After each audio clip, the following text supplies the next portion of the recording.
nouvelle importante. Les risques du transport, là je vais comparer rapidement les trois types de transport, mais il reste combien de temps? Je vais essayer de prendre encore 10 à 15 minutes. Les là. 9h30, t'es mieux que 11h. Oui, T'as c'est gagné à 9h30. Oui, je m'en ai coupé. Donc, ce qui est important, là, je l'ai mis en noir. D'habitude, j'essaie de le mettre en plus gras.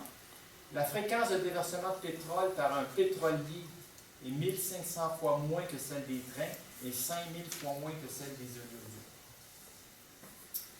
Les quantités déversées par les pétroliers sont 17 fois plus importantes que celles des oléoducs et 195 fois plus importantes que celles des trains. Fait qu'en même temps, ça vous donne la proportion entre les oléoducs et les trains, exactement.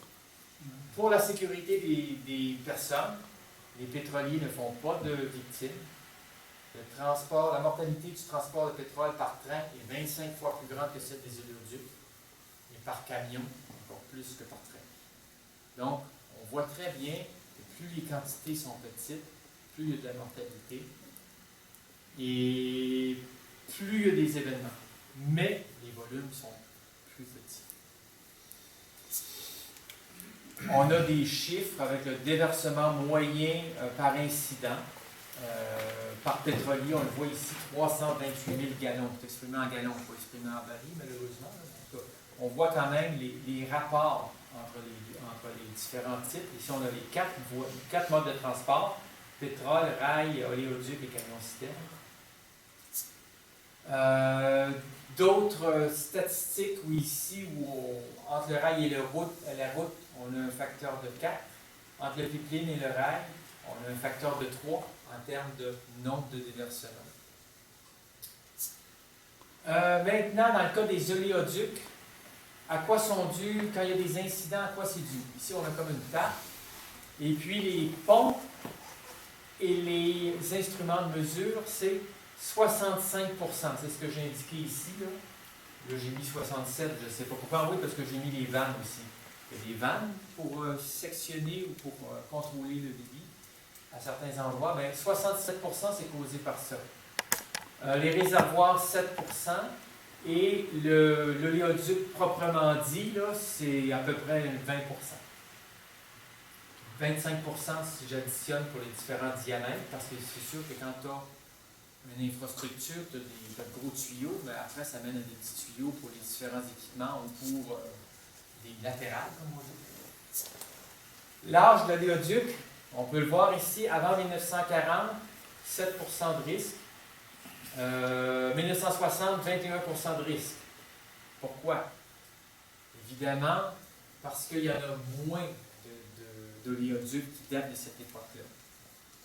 Mais on peut voir qu'il y a comme une pyramide des âges. Plus l'oléoduc est récent, plus il est quand même fiable, robuste. Mais au fur et à mesure qu'il vieillit, c'est ce qu'on pourrait voir de 1960 à 2000, il n'y a plus de risque. Peut-être un relâchement des normes des années 50-60 de la qualité de construction, c'est peut-être pour ça. Il y a peut-être eu ça, mais il y a peut-être aussi le fait qu'il faut regarder par kilomètre de tronçon pour avoir une juste idée. Puis il faut se dire qu'il y en a beaucoup qui ne sont pas en activité. Probablement que ça doit être tout en activité puisqu'il y a des fuites. Mais je veux dire, c'est comment c'est entretenu. Il faut tenir compte de ça aussi, parce que tu peux avoir un pipeline de 1960 qui est mal entretenu. Celui de 1940 va mieux performer. Tu parles de tronçons. Tu veux dire quoi au juste? Je veux dire par kilomètre de l'oléoduc de 1940.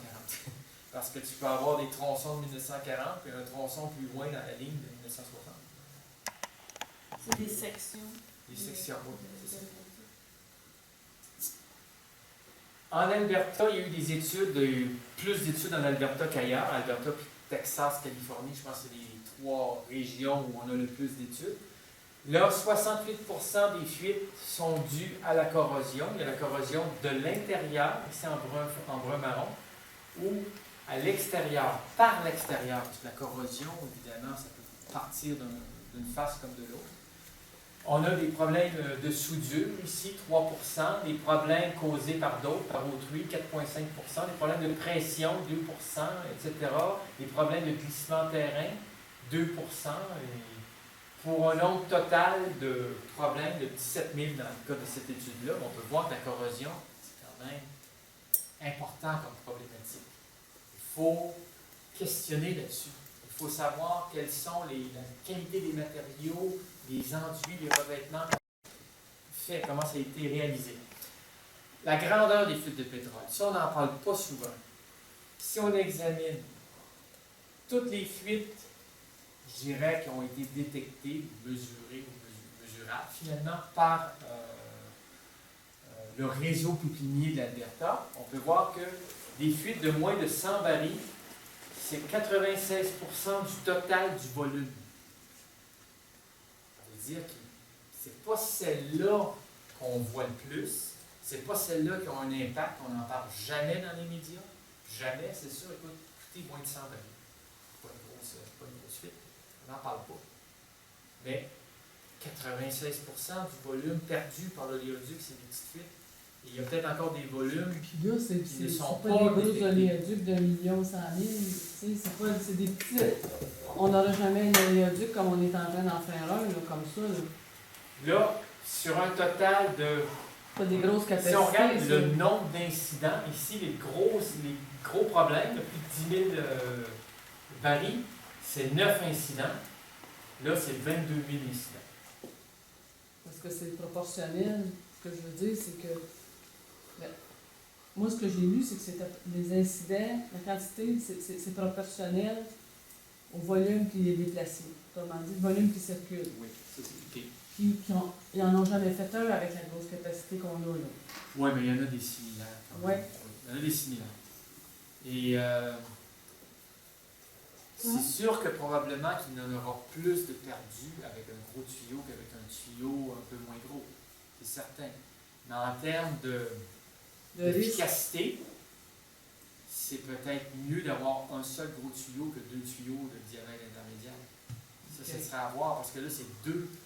C'est comme dans l'autre, tantôt, je parlais de mécanique ou d'infrastructure. C'est comme si tu doublais tes infrastructures un peu. Là. Mais c'est des questions intéressantes. D'ailleurs, on voit qu'il y a une coexistence entre plusieurs diamètres dans bien des régions. Puis, finalement, personne se dit ah, il faudrait que je change de 20 cm à 25 cm, etc. C'est peut-être une vieille statistique, là, mais je vous ai envoyé une vidéo là, sur Excel, Keystone Excel, je l'ai mis sur Facebook.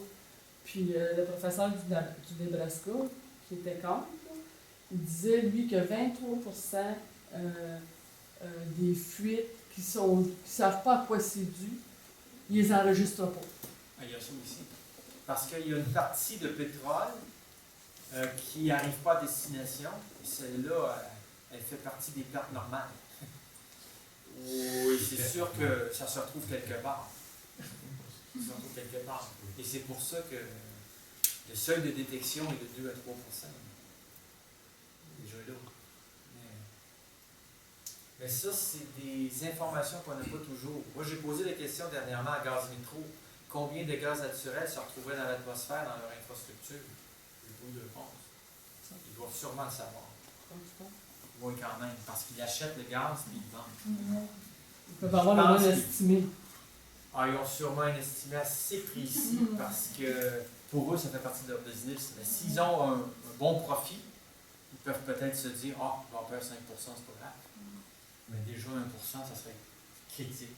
Ça serait vraiment pas bon pour le climat. Il ne reste que 1%. Je poursuis. Les accidents qui ont été médiatisés, on va partir du bas. Exxon Valdez, un navire de 280 000 barils qui ont été déversés, il en contenait 1,3 million. Heureusement, ils ne sont pas tous tombés à la flotte, comme on dit. Kalamazoo, au Michigan, un oléoduc de 30 pouces, 27 000 barils. La capacité de l'oléoduc était de 200 000 barils par jour. Cold Lake, c'est un lieu où on fait du drainage par gravité. 6300 barils qui ont été perdus. Le Mayflower, ça c'est en Arkansas, un oléoduc, 20 pouces, 12 000 barils. Tioga, Dakota du Nord, 6 pouces, 21 000 barils. Probablement qu'il a fui plus longtemps, celui-là, c'est clair. Lac Mégantic, 36 000 barils. Et cette île, il y avait eu un réservoir, je ne sais pas si vous vous rappelez, qu'il y avait eu une rupture ou il y avait eu probablement un malfonctionnement au niveau d'un robinet. Puis il avait perdu 2800 barils dans la baie de cette île, mais ça avait occasionné plusieurs centaines de milliers de dollars en perte pour un producteur de moules. Donc, ça donne une idée de ce qu'on a entendu. J'aurais pu en rajouter d'autres, mais c'est juste pour... Là, je vais vous parler surtout de Kalamazoo. Comme on le disait l'autre fois, les déchirures sont surtout, souvent en tout cas, dans le sens longitudinal de la conduite. Et ce sont dans ce sens-là que les robots ne voient pas ces fissures-là au départ. Mais autant dans Pegasus que dans l'accident de Mayflower que dans l'accident de Kalamazoo, c'est des fissures de grande dimension, quand même sur une douzaine de mètres. Les dégâts, on peut le voir, là, il y avait un ruisseau là, qui serpentait, qui menait à la rivière Kalamazoo. On peut voir les employés de l'environnement qui ont justement leur protecteur respiratoire. Sur la rivière, on peut voir là, évidemment les estacades, mais qui sont plus ou moins efficaces. On voit des hydrocarbures de part et d'autre de l'estacade. Ici, on a un barrage de retenue, puis ça tombe là-dedans. Par après, ils ont utilisé des bateaux amphibies pour essayer de draguer le fond, pour récupérer ce qui avait tombé dans le fond de la rivière Kalamazoo. Il y a des sections qui ont dû excaver sur de grandes distances, comme on peut voir. Ils ont dû traiter les sols par après. Parce que vous voyez, là, regardez les dépôts, là, il n'y a rien qui peut vivre là-dedans. Là. Un autre exemple, c'est ici en Israël, vraiment un torrent de pétrole. Et ça s'est rendu jusqu'à la mer Rouge, malheureusement. Donc, en plein désert, c'est pas bon pour la nappe phréatique. C'est déjà, je pense que j'ai trouvé l'image assez impressionnante d'un fleuve comme ça. Ça se ramasse facilement, si on est dans le désert de même. Ben, ça ne se ramasse pas si facilement si ça tombe. Si ça s'enfonce, Ah, ok. ça rentre, il faut que tu excaves profondément, puis des fois, on n'a pas beaucoup de temps. Ok. À chaque semaine qui passe, la situation empire. Le panache peut atteindre des centaines de mètres. Ok, ok. Pas nécessairement à la verticale, là, mais ton monte terrain, il passe au travail. Bon, on termine avec une équation pratiquement, là, c'est parce qu'on utilise les hydrocarbures qu'on brûle. En présence d'oxygène, ça forme du CO2 et de l'eau. On n'en a pas parlé de celle-là, c'est pas grave. Des fois, on voit les tuyaux d'échappement, un petit peu d'eau qui s'écoule, mais c'est pas grave. C'est le CO2 qu'on ne voit pas qui est grave. Si on utilise cette équation-là, puis qu'on présume qu'on a un rendement de combustion de 100%, on peut calculer qu'une tonne de charbon va donner une tonne de carbone sous forme de CO2. Ce n'est pas une tonne de CO2, mais c'est une tonne de carbone sous forme de CO2. Si on utilise du gaz naturel, c'est presque 2 fois moins, 0,58 tonnes de carbone. Ce qui fait dire à plusieurs que le gaz naturel, c'est beaucoup plus propre que le charbon ou le pétrole ou le mazout. Parce que ça occasionne moins de gaz à effet de serre lors de la combustion. C'est vrai. Vu comme ça, c'est vrai. Mais il n'y a pas que ça. Il y a aussi tout le processus. Il y a premièrement le rendement de combustion qui n'est pas de 100%. Et deuxièmement, si tu ne tiens pas compte, comment tu extrais ton gaz naturel et aussi transport, tout considéré. Les études de cycle de vie démontrent que, étant donné que la rente énergétique est rendue de 2 pour 1, pratiquement, c'est-à-dire qu'il te faut l'équivalent en énergie d'un baril de pétrole pour en produire 2, mais ce qui arrive, c'est que finalement, tu te retrouves avec une empreinte carbone qui est 2 fois plus grande que l'étape de combustion. J'exagère, mais à peine. Je ne vous ai pas montré, je vous fais grâce de tous ces tableaux-là. Il y a des tableaux qui démontrent, mettons, qu'un pétrole qu'on extrait en Arabie Saoudite dans un ancien champ pétrolier, l'empreinte carbone est comme ça, pas beaucoup plus que ça, à peine 10 à 15% de plus. Si tu vas dans les sables bitumineux, c'est 3-4 fois ça. L'atmosphère contient 800 milliards de tonnes de carbone. 800 GT, G c'est pour milliard, giga, milliard. Et nous, on en émet 10 gigatonnes par année à cause de notre industrie fossile, comme je l'appelle, gaz, pétrole, charbon, on brûle tout ça. Et il en reste environ 50% dans l'atmosphère. Le 50% restant, il y en a 25% qui va dans les océans et 25% capté par les arbres. Donc, qu'est-ce qui arrive? C'est qu'une année plus tard, eh bien, on en a 805 gigatonnes. Résultat, on augmente d'environ 0,06% par année ou environ 2 ppm par an. Donc, si on a 400 ppm pour l'année, mettons, 2013, 2014, 2015, on peut s'attendre en 2025 à en avoir 24 ppm de plus. Donc, on va arriver aux 450 ppm très rapidement à ce rythme-là, et surtout qu'il va en grandissant. Parce que l'augmentation de CO2 atmosphérique était de l'ordre de 1 ppm à une époque, maintenant il avoisine 3 ppm, et on ne tient même pas compte des émanations des autres gaz à effet de serre, comme le méthane et le protoxyde d'azote, qui contribuent aussi au réchauffement planétaire, on pourrait dire, là, j'arrondis beaucoup, là, à 20 et 10%. Donc, on a le problème du gaz carbonique, on a le problème du méthane aussi. Et le méthane, ces émanations d'ordre anthropique sont principalement dues à l'industrie pétrolière et gazière. Donc, il y a une certaine quantité de gigatonnes de carbone qu'on émet dans l'atmosphère, et l'atmosphère, il faut le voir comme un réservoir, comme un baignoire, et puis il y en a une certaine partie qui est captée par des puits de carbone, donc je l'ai mentionné, l'océan et les forêts. Donc, le surplus, ça augmente le niveau d'eau dans l'atmosphère. Ça, c'est comme si c'était l'atmosphère, la baignoire. Donc, le niveau d'eau de la baignoire augmente. Mais il y a des conséquences à cette augmentation-là. C'est qu'il y a un réchauffement planétaire. La limite jamais enregistrée dans l'histoire de la Terre, c'est 450 %. Non, on a dépassé, on a été peut-être jusqu'à 600 parties par million, mais on n'a jamais été aussi vite. Et en ce qui concerne la quantité de carbone dans les océans, ce qu'on appelle aussi l'acidification des océans, parce que quand tu as du carbone, il y a toute une chaîne de réactions qui amène un abaissement du pH. Et bien là, on est déjà rendu à 60, comme si la situation, comme si on avait des océans vieux de 60 millions d'années. Puis au rythme où ça va, on va atteindre des sommets jamais atteints les océans. On va atteindre des situations qu'on n'a jamais atteint dans les océans. Je ne dis pas dans des petites flaques où il y a des méthanes en concentration industrielle, il y a certaines bactéries qui peuvent vivre, mais je veux dire, on joue avec la planète, puis pour des contenants aussi vastes que les océans. Il n'y a pas juste l'atmosphère c'est tout petit.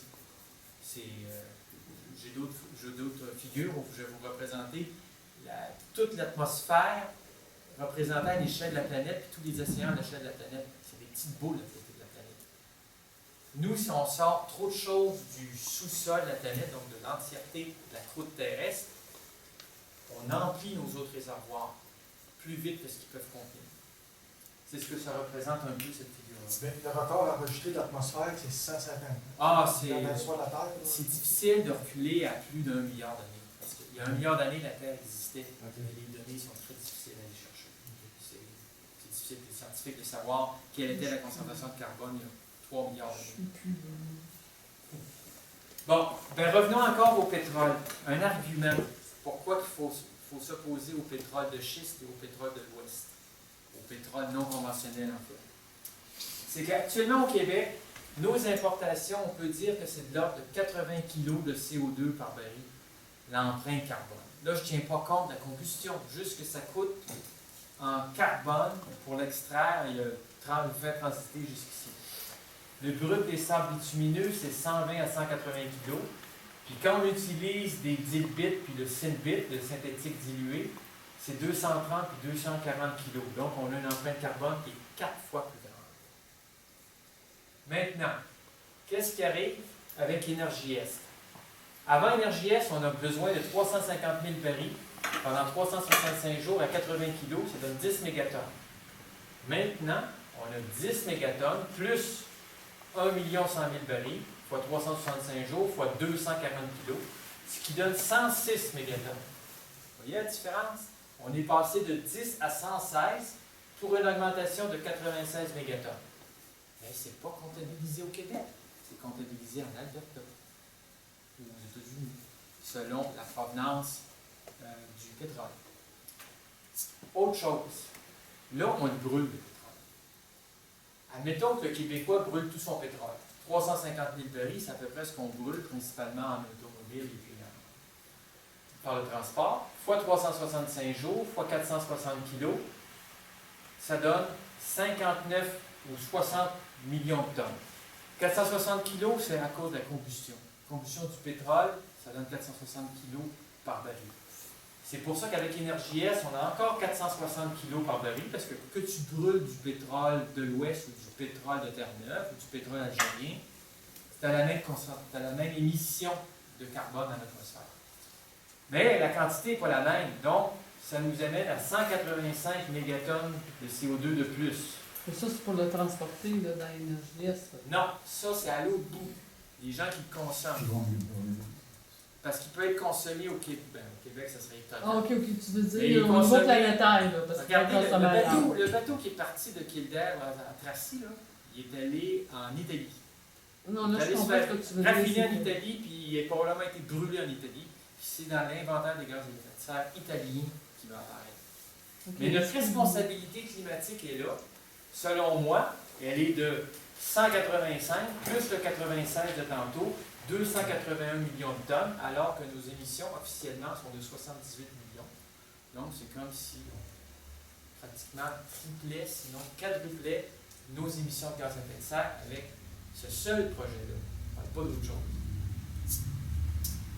C'est ce que j'indique ici, la même chose. Je pense que j'ai mis une diapo de trop. Et c'est pressant d'agir, parce que si on regarde le février 2015, ça a été le février 2015 le plus chaud sur la planète. D'ailleurs, l'année 2014 a été la plus chaude. 2015 s'annonce aussi l'année la plus chaude. Les